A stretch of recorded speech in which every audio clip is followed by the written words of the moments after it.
You see how therapeutic and how comforting that the 23rd Psalm can be? I think this is the reason why it is read at celebrations. It's read at funerals. It's read during our quiet times. So today, the 23rd Psalm is imagery. He takes me to this green, lush pasture. And there in it, I can find solace, and I can hear the voice of God. When I was a kid, I used to go out in summers, and I would go to my father's house. My father was a farmer, Farmer Brown. And if you ever looked at a storybook, you would basically see a picture of my father. Bib overalls, bald head, a little bit of a belly, and walking around. I mean, that was my father, Farmer Brown. He had a great big old green farmhouse, and over to the side was this great big old rustic barn that he kept his tractors in.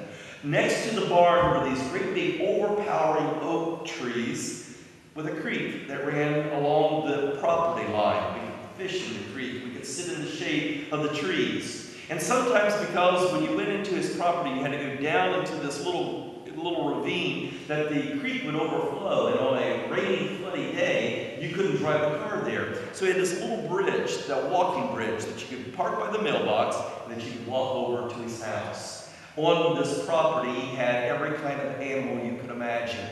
Chickens, and turkeys, and peacocks, and he had bunnies in the cages, and cows, and sheep, and goats, and just mostly they were his pets.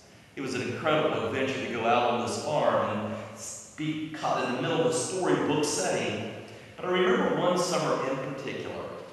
He had this sheep, the sheep that had two twin had lambs. And the mother sheep rejected the one sheep. And so she was taking care of the one, but didn't want anything to do with the other. And so, right out of Charlotte's Web, we bring the sheep into the house, and we are bottle feeding the sheep at night, and we're playing with it. We're raising it just like a baby.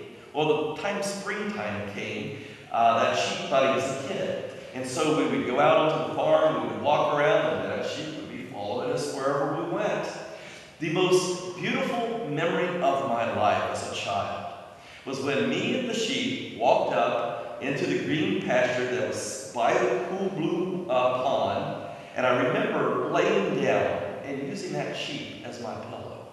And I was laying there with that nice wool, and I was looking up into the blue skies, and the smell of the grass and the smell of the pond was truly one of the most memorable, beautiful times of my childhood.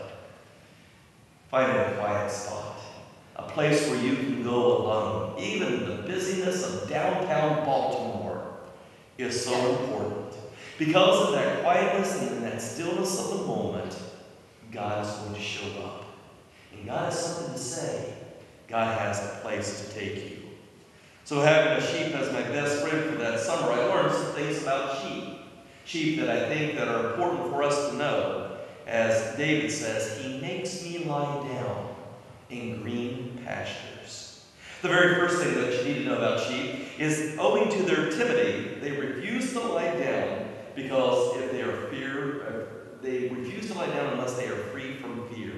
Sheep will not rest. They will not be content until they sense all fear is gone.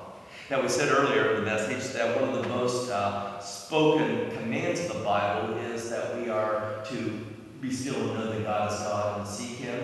But the other command that is just as prevalent, maybe even more so, it may surprise you what this is, that the number one command written in the Bible is not, thou shalt not steal. It's not, thou shalt not lie. It's not, thou shalt not commit adultery.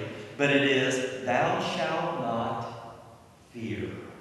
The number one command in the Bible is, thou shalt not fear. Do you remember when the angels first appeared to the shepherds as they were watching their sheep at night?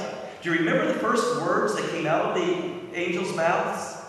Do not be afraid.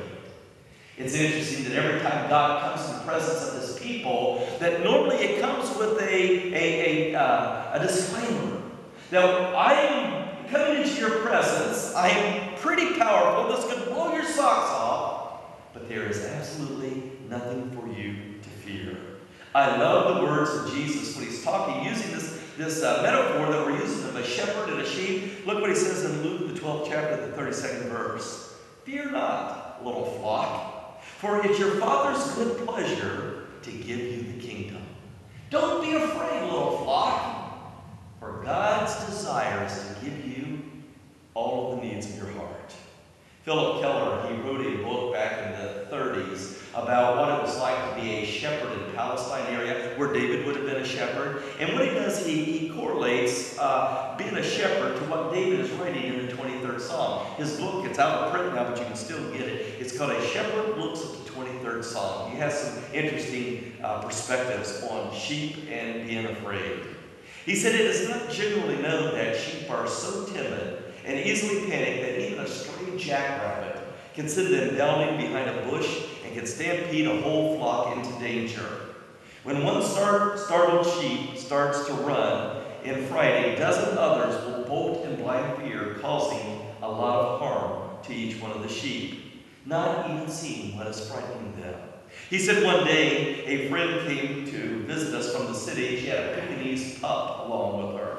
She opened up the door, and the pup jumped out into the grass, and just one glimpse of the unexpected little dog was enough. In sheer terror, over 200 of my sheep, which were resting very contentedly nearby, leaped up, and they rushed all over the pasture. It took me all day to bring them back together and to calm them back down. As long as there is even the slightest suspicion of a danger of a dog or coyotes or cougars, bears, or other enemies, the sheep stand and they're ready to flee for their lives. They have little or no means of self-defense. They are helpless. They're timid, feeble creatures whose only recourse is to run. I invited our friends to come visit after that, but after the Pekingese episode, he said, I always made it clear that they were to leave their dogs at home. He said, in the course of this time, I came to realize that nothing so quieted and reassured my sheep as to see me in the field. The presence of their master and their owner, their protector, their shepherd, put them at ease as nothing else could do. He said this applied both day and night. It is interesting as he describes sheep as being almost self-defenseless. I mean, they have very little to even take care of themselves, to defend themselves. They're helpless, they're timid, they're feeble creatures whose only recourse is to run. It's almost as if he's describing people. People are frightened. We're afraid of almost everything. When you look at the list of phobias, there is a phobia. There's a fear for nearly every single thing in the world. Psychologist David Schieslow, he's the chief psychiatrist of Children's Hospital in Delaware. He said that when you become afraid, your body goes into a gear for survival. And in other words, he says there are certain things physically that goes through your body when you become afraid. And he walks us through them. He said with the first signal of a threat, you stop, you turn toward the source. And in other words, when you hear the bang or the loud commotion or something that startles you, you normally want to go and see what it is before you decide what you're going to do. Are you going to run? Are you going to fight? Is it nothing? And he said in that brief second, you size up what your course of action is going to be. He says the heart pumps faster and harder with your blood pressure rising. Your skin becomes pale and cool as the blood drains from your capillaries near the skin surface. You get goosebumps as a result of all the blood rushing from your skin. The blood is going to your legs and your arms so that you will be prepared for fight or for flight. You generate more heat. Your body becomes real sweaty for energy. Your stomach empties and the digestive system shuts down. This makes you queasy. Eyes dilate so that the vision becomes more acute. Your eyebrows go up so that you can gather as much information as possible in a short amount of time. Your bowels and your bladder remain empty.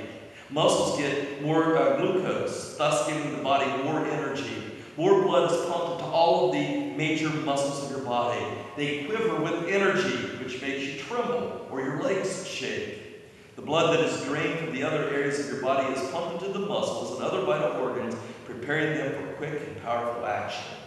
All senses become sharper so that you are aware of your surroundings and you get as much information as you can for processing. Now, that's a good thing.